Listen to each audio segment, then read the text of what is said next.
किसान साथियों, आज की वीडियो में बताऊंगा आपके जो ट्यूबवेल में कई बार 10 पंप चलते हैं, अचानक 2 पंप पे आ जाता है, या फिर 30 पंप चलते हैं, अचानक 5 पंप पे आ जाता है। जबकि ट्यूबवेल के अंदर पानी होता है लेकिन फिर भी पानी नहीं निकलता बराबर जो पहले निकलता होता है। तो उसकी जो प्रॉब्लम है उसका सॉल्यूशन बताऊंगा मैं। वीडियो पूरा देखना और भी बहुत सारी जो ट्यूबवेल से संबंधित जानकारी वो बताऊंगा। यहाँ पर जो सेटअप है उसके बारे में पहले जानकारी देता हूँ मैं। ये 5 HP का सेटअप है और 5 HP का ही अंदर मोटर लगा हुआ है। यहाँ पर है जो ऑन ऑफ बटन है, यहाँ से इसको चालू किया जाता है। जो नीचे वाला है वो आपको मालूम है MCB है, 2 स्क्रू खोलना होता है। कई बार क्या होता है, हम खेत में काम नहीं करते, 1 साल के लिए पंप को बंद कर देते हैं, तो वहाँ पर से MCB गिरा दोगे तो हर कोई यहाँ से चालू नहीं कर पाएगा। तो उसके लिए वो नीचे MCB दिया गया और स्क्रू दिया गया। अब डिस्प्ले को ध्यान से देखना, इसमें एक एक चीज़ क्लियरली दिखेगी। मोटर का जो करंट है वो 7 एम्पियर मोटर ले रही है, क्योंकि प्लेट को मैंने अभी हॉरिजॉन्टल रखा है, मतलब एकदम सीधा रखा है, बारिश का मौसम है। RPM है मोटर के वो 2400 है, जबकि ये मोटर 3000 RPM तक जाती है, 3300 RPM तक जाती है। फ्रीक्वेंसी है वो 39 है, हालांकि इंडिया में जो फ्रीक्वेंसी वो 50 हर्ट्ज की होती है। और फ्लो है वो 1 मिनट में 100 लीटर पानी फेंक देती है। मतलब आप आइडिया लगा सकते हो कि मोटर कितना पावर होगा इसमें। CP फ्लो है वो कुछ कंपनी का है, उससे हमको ज़्यादा कोई इश्यू नहीं है। IP पावर है वो भी इस जो बोर्ड आप देख पा रहे हो इससे संबंधित है, जो कि कंट्रोलर है उससे। पंप HP अब सही से लिखा आ रहा है, 5 HP का पंप है, क्योंकि जब मैंने ऑन किया तो इसमें वो सारी चीज़ लिख कर आ रही है। पंप का जो कैपेसिटी 3.7 किलोवाट है, किलोवाट के हिसाब से इसका वाट भी दिखा रहा है। डेली हॉर्स आज के दिन ये बिल्कुल भी नहीं चला, क्योंकि मैं वीडियो बनाने के लिए आया था, यहाँ पर कोई था नहीं, तो उस हिसाब से टोटल हॉर्स 72 घंटे इस मोटर को चलाया गया है। सिग्नल नीचे का आ रहा है, उससे आपको डिपेंड नहीं करता, क्योंकि ये मोबाइल से ऑपरेट होने वाला पंप है। डेली एनर्जी वो किलो वाट के हिसाब से दी गई है, तो आप उसे एवरेज निकाल सकते हो। बाकी टोटल एनर्जी है वो भी किलोवाट के हिसाब से दी गई, तो आप अपना हिसाब से एवरेज निकाल सकते हो। ये आप जितना पंप को यूज़ में लेते हैं उसका डाटा स्टोर करता रहता है। अब मैं मोटर को चालू करके आपको इसका पंप का जो फ्लो है वो दिखाने की कोशिश कर रहा हूँ। आप देख पा रहे कितना दूर तक पानी जा रहा है और पानी का साइज़ भी कितना है, कितना अमाउंट में आ रहा था। मतलब 1 मिनट में 100 लीटर पानी ये पंप फेंक देता है, जब तक ट्यूबवेल के अंदर पानी खत्म नहीं होता। तो यहाँ पर मैं अपने हाथ से भी आपको बता, जो मारवाड़ी में हम इसको बिस्ता बोलते हैं, 3 बिस्ता दूर तक पानी जा रहा है, वो भी आप वीडियो में देख पा रहे हैं। और मैं ज़्यादा देर इसको नहीं चला पाऊँगा, क्योंकि यहाँ पर पानी एक जगह ज़्यादा इकट्ठा हो जाएगा।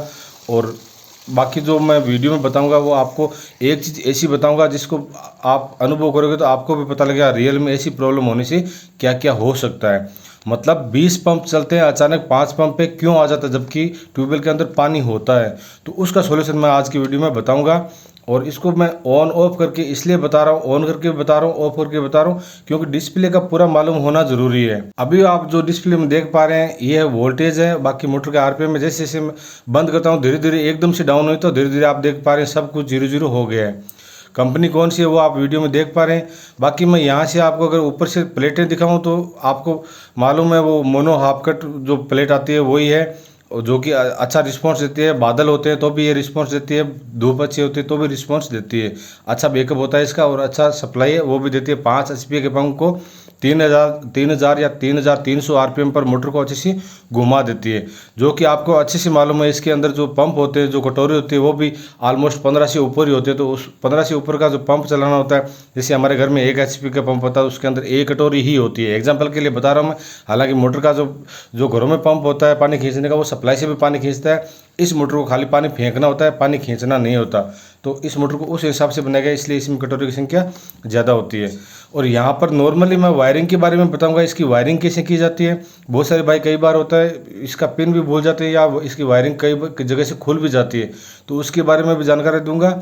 और इस पंप में प्रॉब्लम कहाँ हुई और क्या प्रॉब्लम हुई कि इसमें 5 जो फुहारे हैं वो चल रहे थे, लेकिन अचानक एक फुहारे पे आके क्यों रुक गई है मोटर।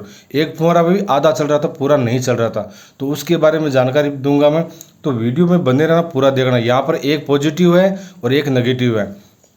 अब ये वायर है वो कनेक्शन कैसे किए गए ध्यान से देखना। यहाँ पर जो पीला तार है उसको मैं अगर नॉर्मली पॉजिटिव मान के चलता हूँ, मान के चलो, तो इस पॉजिटिव को सीरीज कैसे किया गया होगा। यहाँ पर देखो जो प्लेटें हैं उसमें एक साइड में इसका कनेक्शन हो गया, उसके बाद इसके जो बाकी कनेक्शन है उसको प्लस को माइनस के साथ अटैच किया गया। आप देख पा रहे हैं एक तरफ प्लस होता है, एक तरफ माइनस होता है सोलर प्लेट में। और 40 वोल्ट का एक सोलर प्लेट होता है, 10 एम्पियर तक करंट निकाल सकता है। तो मतलब यहाँ से अगर कई बार क्या होता है धूप अच्छी होती है तो 12 एम्पियर तक करंट निकाल देता है। और 40 वोल्ट की जगह 50 वोल्ट तक भी इस प्लेट का जा सकता है।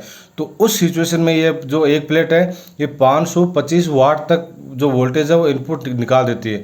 यहाँ पर इन प्लेटों का जैसे ही सीरीज रुका तो यहाँ से एक वायर निकाला और दूसरा प्लेट है, आपको मैं दिखा रहा हूँ यहाँ पर नंबर है वो सीधे दूसरा प्लेट को उल्टा लगाया गया है। इसके नंबर उल्टे हो गए। उल्टे क्यों हो गए?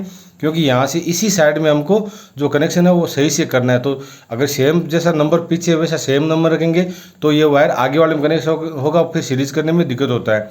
तो इस प्लेट को जैसे ही उल्टा लगा तो इसका सीरीज बराबर से चलते रह गया, जैसा पहले चल रहा था वैसे ही आगे चलता रह गया। यहाँ पर भी आप देख पा रहे दोनों प्लेटों का प्लस माइनस है वो ऐड किया गया है। तो इस तरीके से इसकी प्लेटों की जो वायरिंग की जाती है और लास्ट में जो वायर बचता है उसके साथ एक दूसरा तार जोड़ा जाता है सेम पिन के साथ, और पिन की वजह से इसमें ले जाके और पंप के साथ अटैच किया जाता है। कई बार क्या होता है इसमें फाल्टिंग का प्रॉब्लम आता है, तो आपको क्या करना होता है, जो वायर है नीचे का एक वायर को निकाल लेना है और काफ़ी देर तक मतलब 5 मिनट के लिए पंप को बंद रखना है और उसके बाद दोबारा से उस वायर को लगाना है और फिर भी 1-2 मिनट रुकने के बाद जैसे आप मोटर को चालू करते हो इसमें जो भी फॉल्ट होता है वो ऑटोमेटिक रीसेट हो जाता है। तो कई बार क्या होता है आप कुछ डिफॉल्ट या फॉल्ट लिखा हुआ होता है तो आपको डरने की जरूरत नहीं, दोनों पिनों में से एक पिन को निकाल देना है और 5 मिनट के बाद वो पिन को वापस लगाना है और वापस लगाने के 1-2 मिनट बाद पंप को ऑन करना है। जब पंप को ऑन करोगे तो मोटर है वो सही से आरपीएम लेना शुरू हो जाएगी और पंप आपका ऑटोमेटिक चालू हो जाता है। लेकिन आपको पता नहीं होता कौन सा वायर निकालना है, तो मैं यहाँ पर आपको बताता हूँ। ये जो सर्किट आप सामने देख पा रहे हैं सोलर कंट्रोलर जो बोर्ड है इसमें से सिर्फ एक वायर को ही निकालना है। अब यहाँ पर देखो मोटर के जो आरपीएम है वो 2340 आ रहे हैं, क्योंकि जब मैं वीडियो बना फ्रीक्वेंसी भी अभी बढ़ गया 40 बना रखा है और फ्लो है वो 100 लीटर पर मिनट का हो गया। वो तो आपको पता है सीपी फ्लो ये कंपनी से रिलेटेड है, इसका मुझे नहीं मालूम। आईपी पावर का भी मुझे नहीं मालूम, ये भी कंपनी से रिलेटेड है। और पंप है वो 5 HP का, सारा कुछ लिखा के आ रहा है और 3.7 किलोवाट का इसका जो पावर है वाट के हिसाब से लिखा गया है। और 2 मिनट मैंने पहले चलाया था तो वो लिखा हुआ आ गया और पूरे दिन में चलाया 72 मिनट चलाया तो वो भी लिखा हुआ आ गया। तो इसमें सारी चीज़ जो है स्टोर रहती है, तो सारी चीज़ ये बार बार बताता रहता है। ये मैं दोबारा इसलिए रिपीट कर रहा हूँ कि आपको डिस्प्ले सामने आता है, आपको पता नहीं चलता डिस्प्ले में कौन सी चीज़ कहाँ पर क्या दिखाई जाती है, तो वो मेरा काम है बताना। दोबारा से मैंने चालू किया इसको और दोबारा से मैं आपका इसको फ्लो है वो भी दिखा रहा हूँ। दोबारा भी अगर मैं दिखाता हूँ तो इसका फ्लो सेम पहले जैसा है। एक बार इसमें जो एयर है वो निकल जाएगी, उसके बाद जो फ्लो है वो सेम रहता है, फ्लो में कोई डिफरेंस नहीं आता। मैंने पानी पीकर देखा तो इसका पानी एकदम मीठा है बारिश के पानी की तरह, तो यहाँ पर सिंचाई बहुत अच्छे से हो जाती है, वो कोई दिक्कत नहीं है। लेकिन इसमें जो प्रॉब्लम आई थी वो वीडियो में मैं आगे बताऊंगा प्रॉब्लम कहाँ आई और प्रॉब्लम क्यों होती है। ऐसी प्रॉब्लम अगर आपके साथ होती है तो क्या प्रॉब्लम हो सकती है। अब यहाँ पर जो पानी है वो ज़्यादा नहीं है, 250 फीट नीचे है, ज़्यादा अंडरग्राउंड नहीं है, तो ये 5 HP का काम कर जाता है। आपके वहाँ अगर ट्यूबवेल ज़्यादा गहरी है तो वहाँ पर HP ज़्यादा होती है। यहाँ पर जो कनेक्शन है वो डेल्टा कनेक्शन होते हैं। डेल्टा कनेक्शन में अर्थ का वायर नहीं होता और ये वायर आपको इनको बदल कर चेक कर सकते हो। 1 मिनट में मोटर नहीं चलती तो आप घर पर इनको बदल सकते हो। अगर आपको नहीं मालूम तो आप किसी इलेक्ट्रीशियन की या अच्छे जो बिजली का काम जानते हैं या सोलर प्लेट का काम करते हैं उसकी मदद ले सकते हो, क्योंकि आपने गलत वायरिंग कर दी तो फिर मोटर जलने का खतरा रहता है या फिर प्लेटों में भी इसका इफेक्ट आ सकता है या सोलर कंट्रोलर है वो भी खराब हो सकता है। यहाँ पर जो होल दिए हुए हैं ये होल है प्लेट को तिरछा करने के लिए, जैसे सूर्य के सामने एकदम बराबर से तिरछा करोगे लास्ट वाले होल में लगाना होता है। अगर बारिश का मतलब सर्दी का मौसम एकदम पीक पे रहो तो एकदम इसका जो क्लोज का वाला है उसमें करेक्शन करना होता है और जो दूसरे वाला है उसको एकदम एंड में लगाना होता है। इस तरीके से करोगे तो प्लेट एकदम सूर्य की दिशा में हो जाएगी और आप जैसे सोलर पंप को चालू करोगे तो आपको पंप जो प्लेट है उसको एकदम सूर्य की दिशा में घुमाना रहेगा हर 1 घंटे बाद। ऐसा करोगे तो आपका जो पानी का बैकअप है वो बराबर आपको मिलता रहेगा और आपके समझ में भी आ जाएगा किस तरीके से घुमाना होता है। यहाँ पर देखो मैं हाथ से घुमा रहा हूँ, मतलब एक हाथ से मैंने मोबाइल पकड़ा हुआ है, एक हाथ से प्लेटों को घुमा रहा हूँ। देखो एक हाथ से आराम से घूम रही है क्योंकि इसका सेटअप कुछ इसी तरीके से किया जाता है। ये प्लेटें आराम से घूम जाती है, कोई दिक्कत नहीं।